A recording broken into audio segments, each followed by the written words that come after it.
조선 사람들은 모두 당시 황국 시민이 됐고 해방 이후 4.19 혁명기에 다시 시민이 잠깐 등장을 하는데 군사 쿠데타를 일으킨 박정희가 억압하면서 다시 대한민국 사람들은 모두 국민이 되었습니다. 국민의 역사는 그래서 제가 보기에는 적어도 지금 한 100년은 된 것 같습니다.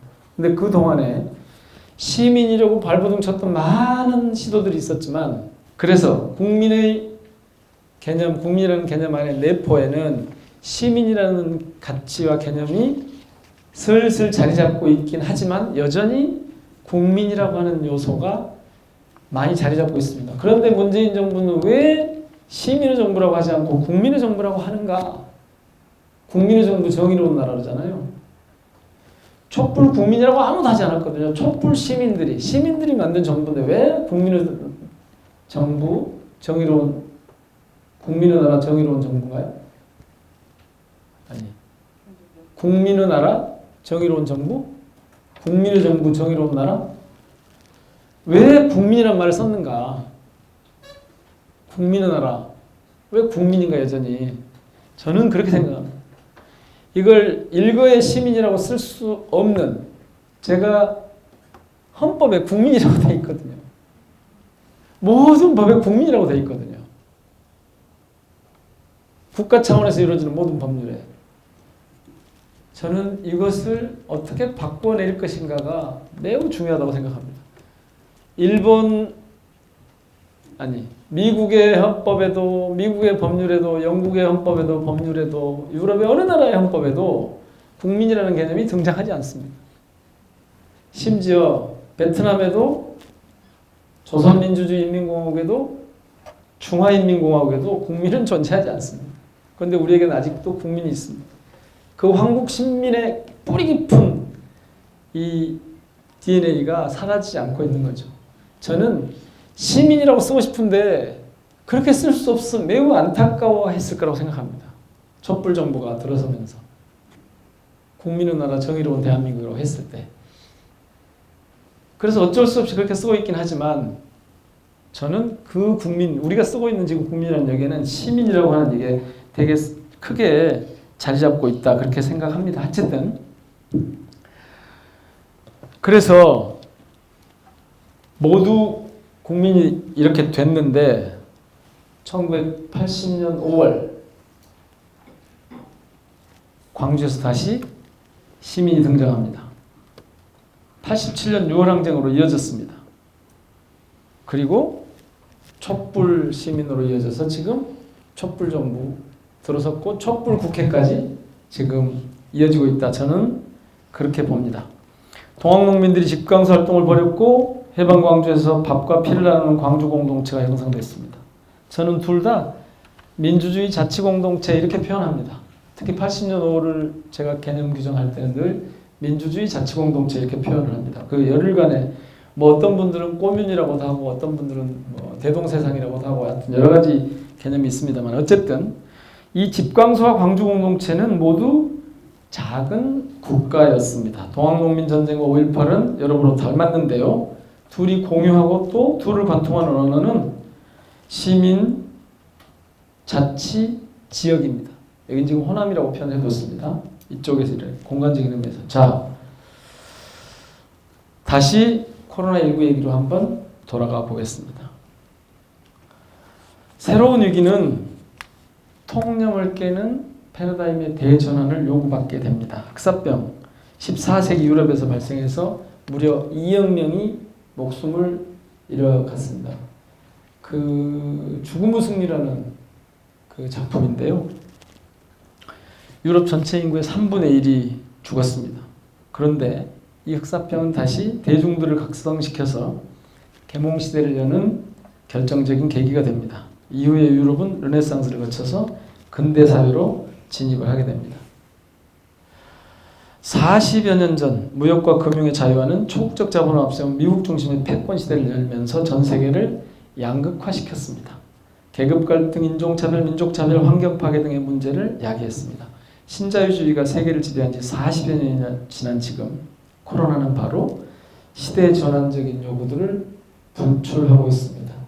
전 세계 성인 중 자산 기준 상위 0.9%가 전체의 절반에 가까운 부를 독점하고 있습니다. 우리 사회의 지금 가장 큰 문제를 저는 정치인으로서 양극화라고 봅니다. 이 양극화를 어떻게 해소할 것인가에 우리 사회의 미래가 달려있다 이렇게 봅니다. 이 양극화를 계속해서 끌고 가자고 하는 성장주의자들은 말씀드린 것처럼 이번 선거에서 패배했습니다. 폭망했습니다. 폭망했기 때문에 저는 그런 흐름이 앞으로 더 강화될 것이다 이렇게 봅니다. 잘 아시는 것처럼 안토니오 그람시는 옥중수고에서 이렇게 말합니다. 위기는 정확히 말하면 낡은 것이 소멸하고 있는데 새로운 것이 태어날 수 없다는 사실에 놓여 있다. 이러한 인터레그럼에서는 이것도 아마 지난 시간에 박부은 교수님이 하셨죠? 잊어버리셨구나. 하셨죠? 예. 이 인터레그럼에서는 다양한 병리적 형상들이 출현하게 된다. 인터레그넘은 최고 권력의 공백 상태 혹은 헌정 중단 상태를 의미합니다. 통치하던 왕이 죽었으나 아직 새로운 왕이 즉위하기 전의 상태겠죠. 로마법에서 유래한 법학 개념입니다. 이 인터레그넘은 여기에 그람시는 사회정치적 의미를 부여했습니다. 조금 더 보겠습니다. 지그문트 바우만이라고 하는 사람은 인터레그넘의 시대라는 책을 2012년에 냈는데요. 이 인터레그넘을 하나의 시대, 즉 한 레그넘과 다른 시대, 다른 레그넘 사이의 시대라는 뜻으로 사용했습니다. 그리고 현대 세계가 바로 이 인터레그넘 상태에 놓여 있다 이렇게 얘기를 했습니다. 바우만에 따르면 세계화는 국민국가를 중심으로 한 기존의 세계 질서를 완전히 뒤흔들었습니다. 영토 국민 주권이라는 기존의 정치 질서를 특징짓는 세 가지 요소는 세계화로 인해서 더 이상 효력을 발휘하지 못하게 됐습니다. 국민국가의 기초를 둔 주권은 세계시장과 초국민적 자본의 힘으로 반쪽짜리 권위로 전락하게 된 것입니다. 그래서 시대의 현자 노무현 대통령은 이제 권력은 시장으로 넘어갔다 이렇게 말씀하신 바가 있습니다. 국민국가의 시대, 인민주권의 시대는 종말을 구하고 이제 대체할 세계체제는 아직 수립되지 않은 상태라는 것입니다. 많은 사람들이 인류의 산업문명 질서가 한계에 이르렀다 이렇게 표현합니다. 일찍이 울리백은 정치의 재발견에서 재난은 산업화 이후 경제기술의 발전으로 생기는 위험 요인으로부터 발생한다고 주장했습니다. 울리백에 의하면 위험사회는 산업사회의 부작용들, 가령 위협이나 재난 같은 것들로 인해서 등장하게 되는 사회입니다. 산업사회를 유지하기 위해서 내려진 정치적 행정적 결정들이 통제할 수 없을 정도의 위험 요인을 발생시키고 사회를 유지시켰던 규범체계가 시민들의 안전을 보장할 수 없게 될 때 산업사회는 바로 위험사회로 그 얼굴을 바꿔가게 됩니다. 위험사회의 정치적 특징은 갈등의 재화 분배만을 둘러싸고 있는 것이 아니라 갈등이 재화의 분배만을 둘러싸고 일어나는 것이 아니라 재앙의 분배를 둘러싸고도 발생한다는 사실입니다. 위험사회의 또 다른 특성으로는 조직화된 무책임성과 위협의 사회적 폭발이 있다라고 올리백은 제시합니다. 그리고 위험사회는 산업사회의 이것 아니면 저것의 제도들과 이것 그리고 저것의 관점을 전 지구적 차원에서 거부하게 됩니다. 위험사회에서는 이념과 진영의 질서 체제가 무너지게 됩니다. 지금 코로나19는 세계화의 장점으로 인식되었던 글로벌 네트워크의 구축을 부정하고 있습니다. 그래서 이것은 새로운 시대를 준비하는 전환점이 되고 있습니다.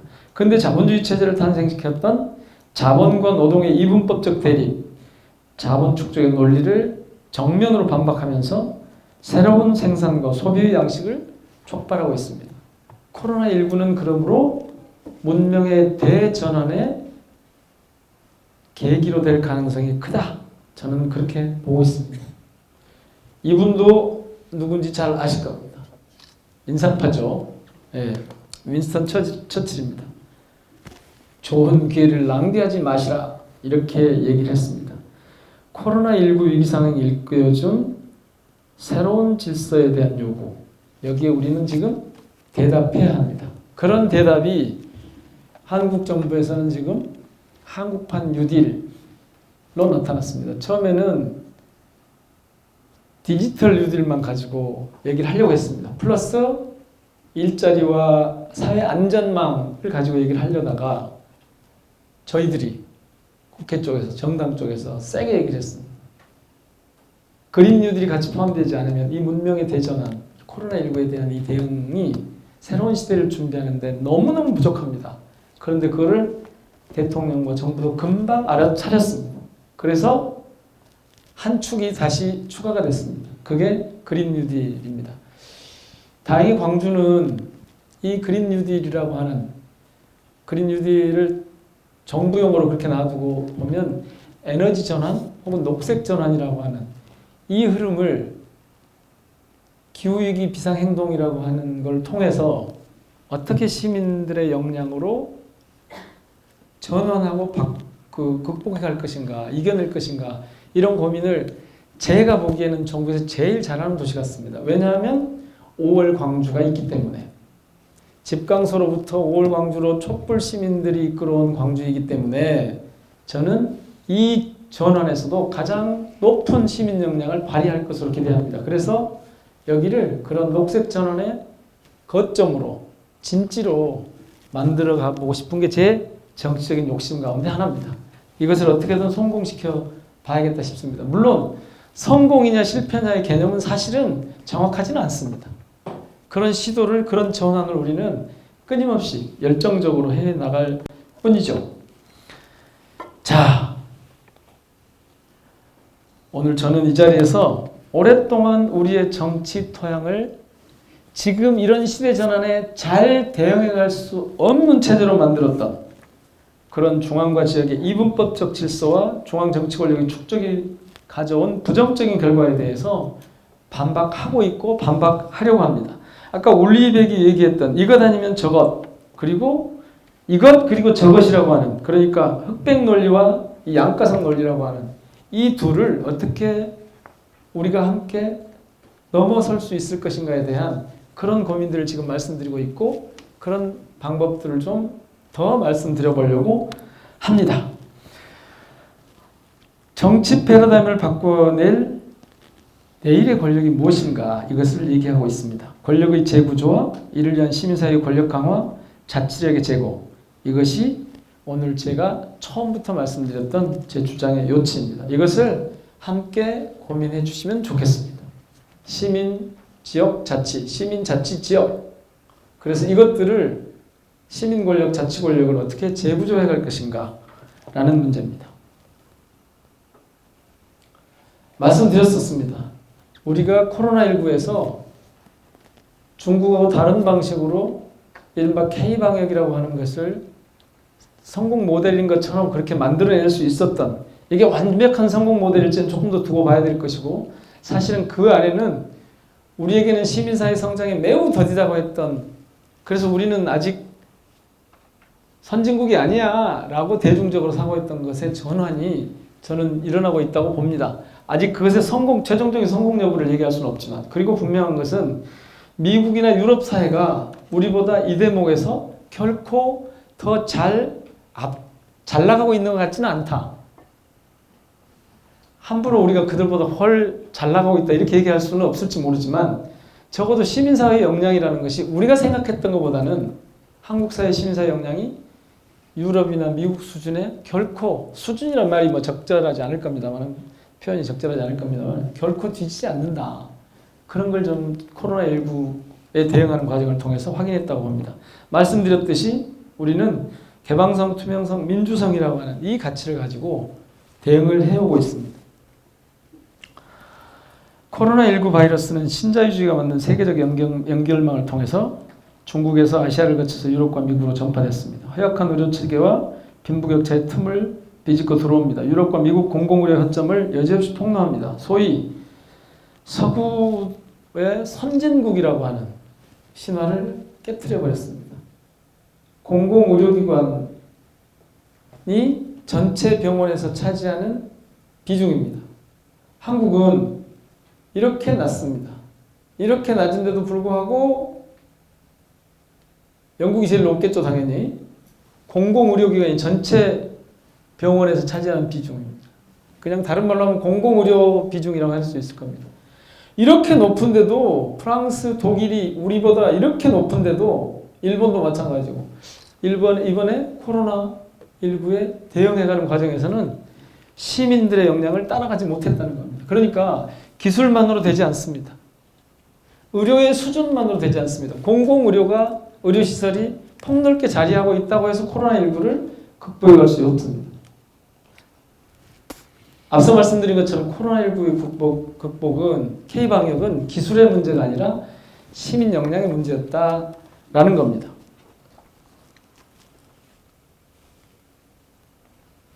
그런데 한국은 코로나19 극복의 모델 국가가 됐습니다. 우리 정부는 개방성, 투명성, 민주성이라는 3대 원칙을 지키면서 코로나19에 대처해왔습니다. 개방성 원칙에 기반해서 국경이나 지역을 봉쇄하지 않았습니다. 이게 아시겠지만 한때 저쪽, 그러니까 시대에 뒤처진 미통당 사람들은 중국 쪽에서 들어오는 걸 봉쇄해야 된다고 했었습니다. 대구를 봉쇄해야 된다고 했었습니다. 그런데 우리 정부는 그리고 조금 더 시대 정신에 가까이 가려고 애쓰는 민주당은 봉쇄하면 안 된다고 했어요. 시민 역량을 믿었기 때문입니다. 시민들의 생각과 조금 더 가까이 있었기 때문입니다. 드라이브스루 및 워크스루를 통해서 대규모 진단검사를 실시하는 한편 철저한 접촉자 추적을 통해서 이동의 자유를 보장했습니다. 코로나19 대응에서 투명성과 신뢰는 매우 중요한 역할을 했습니다. 즉 사회자본이 얼마나 형성되어 있는가가 이번 코로나19 대응에서 어느 정도나 효과적으로 대응할 수 있느냐를 결정했습니다. 흔히 우리는 신뢰라고 하는 사회자본이 매우 축적이 잘 안 돼 있다고 그동안 해왔습니다. 그렇게 또 세계적으로 평가되어 있고요. 그런데도 이번 일을 통해서 보니까 그렇지만은 않다는 것이 확인이 됐습니다. 물론 여러 가지 이중적인 측면들, 양가적인 측면들이 없지 않습니다만은 그렇습니다. 코로나19 대응 바이러스 확산 초기부터 한국 정부는 코로나19 관련 정보가 공공재라는 인식을 갖고 모든 정보를 정확하고 투명하게 신속하게 공유해 왔습니다. 정책과 데이터가 매일매일 업데이트되었고 비식별화된 데이터 세트가 전 세계 연구 지원을 위해서 공개되었습니다. 개인정보 보호에 최선을 다하면서도 이동 동선을 공개했습니다.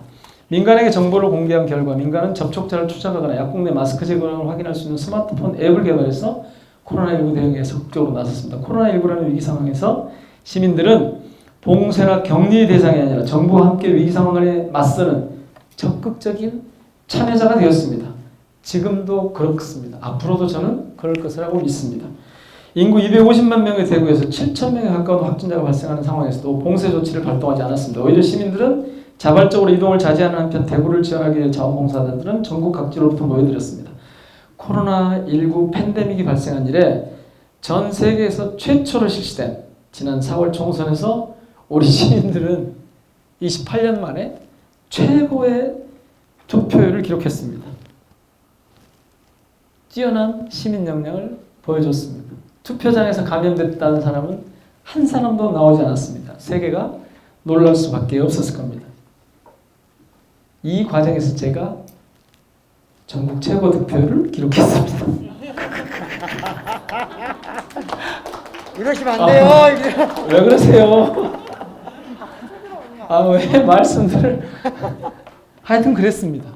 그런데 이번이 처음이 아니고 저희 광산 시민들이 특별히 뛰어난 것 같아요. 2014년에도 또 한 번 그랬습니다. 근데 그때도 득표율이 비슷해요. 그때는 83.36%, 이번에는 84.05%. 놀랍죠? 광산 시민들이 그런 분들입니다. 첨단하고 수완이 그렇습니까? 예. 이렇듯 코로나19와 같은 위기 사회의 극복을 가능하게 해주는 것은 전체주의적인 감시 체제와 민족주의적인 고립이 아닌 시민적 역량 강화에 있습니다. 유발 하라리가 바로 이 대목을 본 것입니다. 그런데 여기서 우리는 국가의 귀환을 봅니다. 올해 1월 20일 국내 첫 코로나19 감염자가 확인된 이후에 일일 확진자가 1000여 명에 육박하기도 했습니다. 1000명 됐다니까 하루에. 어제 미국이 몇만 명이었다고요? 3만 5천에서 4만 정도 돼. 통계도 잘 못 낼 정도로 됐대요. 미국은 왜 그럴까요? 그 민주주의 나라라는 데서 그 시민사회가 잘 성장했다는 나라에서 왜 그럴까요? 방역 기술이 우리도 못해서 그럴까요? 그렇지 않습니다. 자, 6월 26일 그러니까 그저께 0실 기준으로 신규 확진자가 39명입니다. 어제는 28명으로인가 이렇게 떨어졌습니다. 안심할 수는 없지만 생활 속 거리두기를 실천하면서 일상이 점차 회복되고 있습니다. 이 과정을 거치면서 국가의 귀환, 자치의 재발견이라는 표현이 등장했습니다. 국가와 자치단체의 역할 강화를 보여주는 표현입니다. 위기 상황에 발빠르게 적극대처하는 강력한 국가가 다시 대두되었다고 볼 수 있습니다. 우리 정부는 코로나 진단과 접촉자 추적 관리를 위해서 행정력을 총동원하고 마스크 배급제로 생산과 배분을 통제했습니다. 해외 국민들을 안전하게 귀국시키고 긴급 재난 지원금도 지급했습니다. 시민들 다수는 국가로부터 뭔가 보호를 받고 있다라는 생각이 들었다고들 말씀들 하십니다. 여러분도 그런 생각이 좀 드십니까? 아 진짜요? 이것이 총선의 결과입니다, 사실.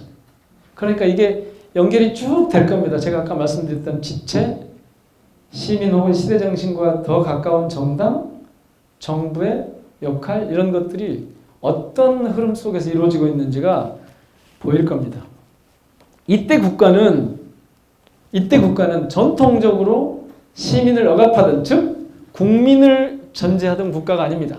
국민은 국가의 통치 욕망에 조응합니다. 시민은 주체적이고 자치적인 자기결정권을 중시합니다.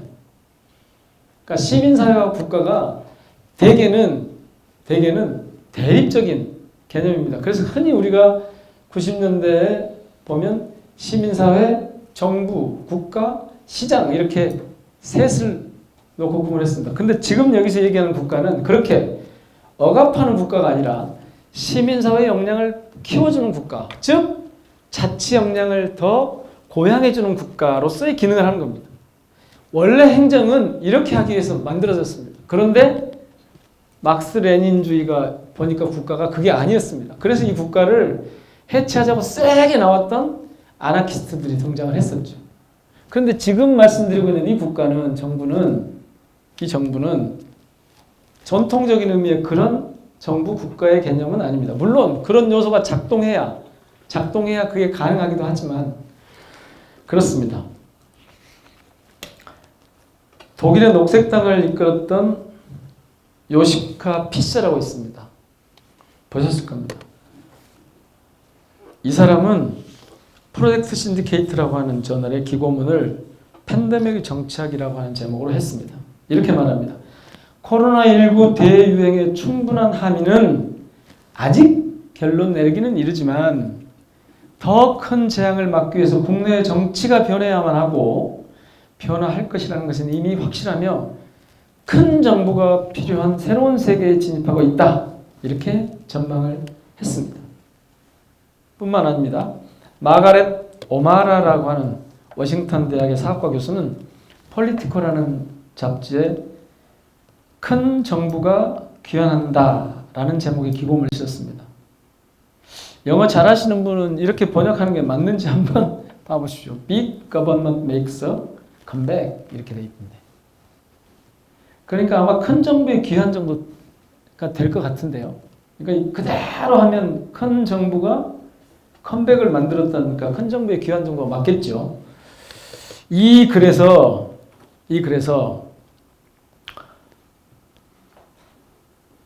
큰 정부의 공공인프라 투자 강화, 공공전문가의 신뢰 등 큰 정부의 역할에 대해 강조하고 있습니다. 그러니까 국가의 전통적인 의미의 국가의 기능에 대해서가 아니라 큰 정부가 시민사회 역량을 뒷받침할 수 있는 큰 정부라는 개념으로 얘기를 합니다. 뿐만 아닙니다. 릴리아나 메이슨이라고 메릴랜드대 정치학 교수입니다. 비슷한 말을 합니다. 출처는 똑같이 폴리티코입니다. 정부 서비스, 본연의 특성을 회복하다. 바로 이 대목입니다. 제가 말씀드린 정부 서비스가 본연의 특성을 회복했다라는 글에서 코로나19 위기 상황은 정부가 시장에 모든 것을 맡길 것이 아니라 국민을 위해서 정부가 일을 해야 된다라고 하는 것을 각인시켜줬다, 확인시켜줬다 이렇게 얘기를 합니다. 그래서 저는 바로 그 힘, 그런 큰 정부의 역할이 가능하도록 하는 그 힘, 그게 어디가 있느냐? 자치라고 저는 봅니다. 그걸 자치의 재발견이라고 제가 한번 살펴보겠습니다. 이 코로나19 상황에서 이게 지난번에 메르스 사태 때도 제가 직접 그 당시에도 경험을 해봤는데 이게 확실히 더 부각이 됩니다. 지역정부와 지역의회는 위기 상황에서 국가가 제대로 역할을 할 수 있도록 이끌어줬습니다. 저는 여기서 이끌어줬다는 표현을 씁니다. 뒷받침한 게 아니라 이끌어줬다. 정부가 제 역할을, 국가가 제 역할을 할 수 있도록 이끌어줬다. 중앙정부는 컨트롤타워 역할을 수행했고 현장의 방역 업무는 지역정부가 담당을 했습니다. 지역정부와 지역의회는 현장 상황을 가장 빠르게 파악하기 시작했고 빠르게 파악하고 중앙정부의 대안을 여러 가지로 제시를 했습니다. 서울시는 사회적 거리두기를 가장 먼저 시작했고 경기도는 신천지 과천시설을 강경진 앞에서 대구 신천지발 대규모 추가 감염을 차단했습니다. 경남은 코로나19로 침체된 경제 활성화를 위해서 재난기본소득 지급을 처음으로 주장을 했습니다. 전주시는 추경이 통과되기 전인 3월 9일 코로나19 극복을 위한 전주형 상생실험으로 재난기본소득 지원을 결정했습니다. 지원을 결정한 지 나흘 만에 13일 전주시의회는 추경 543억을 통과시켜서 신속하게 지원을 진행했습니다. 경기도 고양시는 안심카 선별진료소를 도입했고 전주시가 시작한 착한 임대인 운동은 코로나19 위기 극복을 선도적으로 이끌었습니다. 모두 지역정부의 신속성과 창의성이 발휘된 사례들입니다. 지역정부는 자치입법권과 같은 권한이 아주 작은 상태에서도 큰 역할을 해냈기 때문에 저는 이것을 자치의 재발견이라고 평가합니다. 이제 지역정부는 중앙정부를 넘어서는 기획력과 실행력과 순발력을 이미 발휘하고 있습니다. 코로나19는 중앙정부가 국가의 정부가 아니라 국가의 전부가 아니라 국가의 전부가 아니다. 중앙정부가 국가의 전부가 아니다. 라는 사실을 분명하게 깨닫게 해줬습니다. 시민의 일상을 들여다보고 살필 수 있는 지역정부 역할, 자치의 역할이 체감된 것입니다. 지방자치가 시행된 지난 25년 동안 지역정부가 중앙에 종속되어 있다는 생각이 만연해 있습니다. 지난해 3월 정부에서 제출한 지방자치법 개정안이 20개 국회 정원과 함께 자동 폐기됐습니다. 1년 2개월 동안 지금 팽개쳐져 뒀다가 심의를 하지 않고 그냥 임기가 끝나니까 폐기 처분됐습니다. 30년 만에 추진되었던 지방자치법 개정안이 분권과 자치를 강화하는 내용을 담고 있다는 사실은 지금 말씀드린 이 흐름과 맥락을 같이 하고 있습니다. 오랫동안 논의를 거쳐서 만들었습니다. 대통령과 정부는 물론이고 전국 지방의회와 자치단체장 심사에도 법안 통과를 적극적으로 요구했으나 결국 허사가 되었습니다. 지역의 권한을 확대한다면 방역에서 보여준 것처럼 많은 창의적인 변화와 혁신이 일어날 것입니다. 코로나 대처에서 보여주고 있는 것처럼 지방자치와 지방분권이 곧 국가의 경쟁력일 것입니다. 21대 국회에서는 이러한 제도의 문제를 해결하도록 노력을 해보려고 합니다. 끝내요? 쉬었다 해요? 네. 그냥 끝내고 쉴까요? 끝내봅시다. 끝내고 얘기 좀 하고 원래 수업을 좀 빨리 끝내야죠. 12시 반까지 하라고 그러시는데 12시 반은 좀 심하잖아요? 아니, 그리고 쉬어야 돼요? 쉬고 좀 중간 얘기하고 나중에 저 뒷부분을 토론 유지로 끝내죠. 쉬어요, 말아요? 예, 그러면 저 시계로 반까지 11시 반까지 쉬고 11시 반부터 시작하겠습니다. 예. 그래서 지금까지 이런 상황을 쭉 말씀드렸고 자치 재발견이라는 표현을 제가 써봤는데요. 그냥 한마디로 얘기하면 그런 거였습니다. 지역에 더 많은 권한이 시민들에게 더 많은 권한이 즉 자치 역량이 제고될수록 상승할수록 커질수록 더 많은 창의적인 변화와 혁신이 가능하다. 이게 이제 그 자치 재발견을 코로나19 대응 과정을 통해서 이제 말씀드립니다. 그러면 그런 내일의 권력은 어떻게 성립할 것인가 잠깐 들여다보도록 하겠습니다. 내일의 권력은 저는 재구조화, 즉 시민으로부터 지역으로부터의 재구조화에서 가능하다고 생각합니다. 권력을 재구조하고 사회를 재구조하는 원리는 저는 바로 자치라고 생각합니다. 지역과 시민과 자치, 그게 그 자치요. 지금 우리는 모든 영역에서 양극화되어 있습니다. 경제, 집중이 너무 심합니다. 정치 엘리트 중심으로 여의도에서 정치한다고 합니다. 언론 두말할 필요도 없습니다. 그런데 이렇게 편중된 권력관계를 바꾸는 유일한 방식은 분권 자치에 있습니다. 저는 정치든 언론이든 심지어는 무슨 법률이나 법률적인 제도든 경제, 특히 경제든 지금처럼 집중화되어 있는 상황에서는 어떤 수를 써도 양극화를 해소할 방법이 없다고 생각합니다. 모든 것이 수도권에 집중되어 있고 모든 경제력이 수도권에 집중되어 있고 모든 사회문화 역량이 수도권에 집중되어 있고 모든 정치 역량이 수도권에 있는 것처럼 여기는 순간 저희 사회는 지금까지 이 임계치에서 넘어설 수 없다고 생각합니다. 그런데 여기에 지금 대전환의 계기를 코로나19가 위기가 우리에게 대전환의 계기를 오히려 만들어주고 있고 그것은 재구조화, 권력의 재구조화인데 그 권력의 재구조화는 지역 시민으로부터 시작된다라는 게 제가 드리는 말씀입니다. 지역 정부해야 될 일과 중앙 정부해야 될 일을 지금하고는 전혀 다른 방식으로 재구조화, 재배치하지 않으면 앞으로 이런 위기 상황을 효과적으로 대응해 갈 수 없습니다. 그러니까 실사구시 관점에서도 실용적인 관점에서도 우리는 분권 자치를 하지 않으면 권력을 정치 권력을 경제력을 사회문화적 역량을 재구조하지 않으면 저희는 앞으로 나아갈 수 없다고 봅니다. 특히 그것을 선도하는 정당도 마찬가지입니다. 정당도 중앙당에 다 집중되어 있어요. 그리고 국회가 다 알아서 해요. 정당은 때때로 권력의 집중을 필요로 하긴 합니다.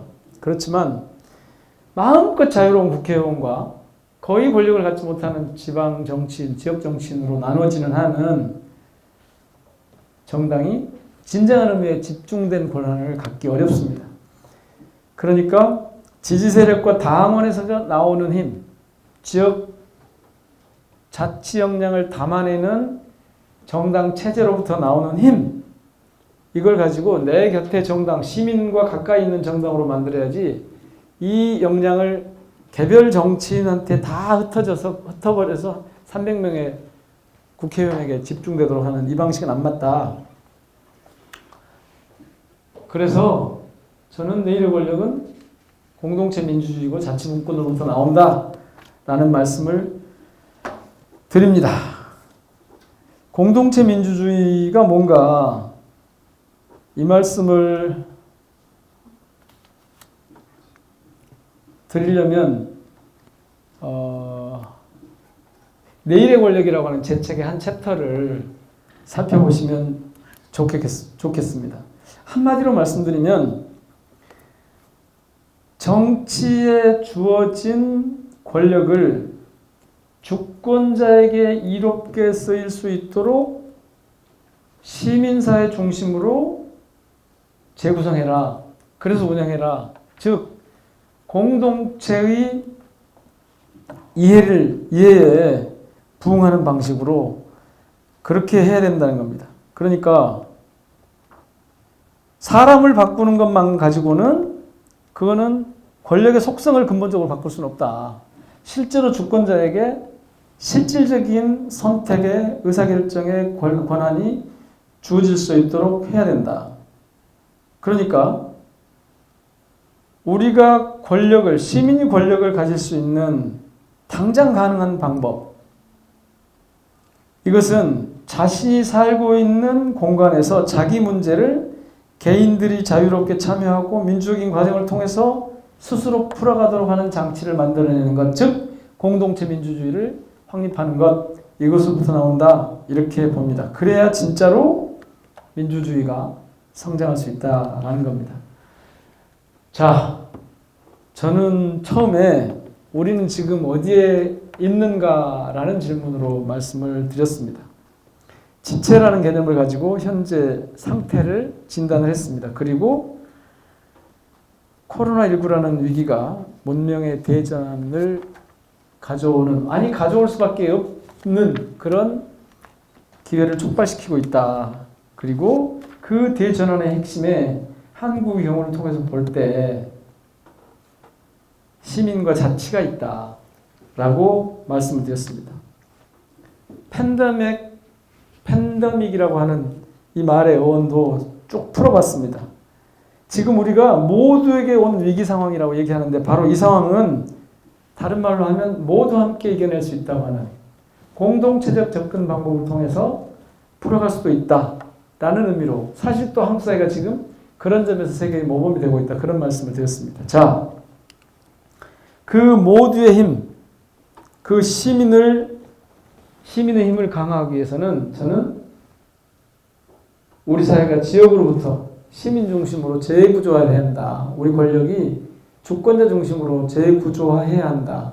그래서 저는 지금까지 계속해서 지역 정치, 주권자 정치 이렇게 얘기를 해왔습니다. 주권자 정치는 다른 말로 하면 시민 정치이고 자치이고 그렇습니다. 제가 내일의 권력이라는 책을 좀 소개를 할까 하다가 지금 말았는데요. 그 내일의 권력이라는 책은 오늘 교수님이 그 내일의 권력을 중심으로 얘기를 좀 해라라고 하셔서 지금 말씀을 드렸는데 2017년? 아니구나. 2015년에 제가 자치가 진보다라는 책을 낸 뒤 2년 뒤에 그걸 냈습니다. 한마디로 그냥 그 책을 내게 된 이유는 왜 정치가 여의도에 갇혀있지? 또 왜 우리는 정치 그러면 청와대나 국회에서 하는 거라고 생각하지? 라는 문제의식에서부터 비롯했고 그 문제의식이 지금 말씀드린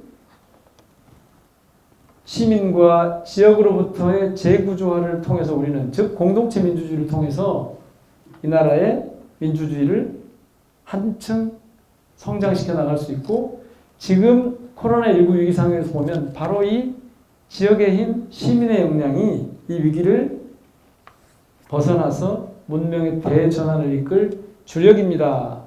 라는 말씀을 드립니다.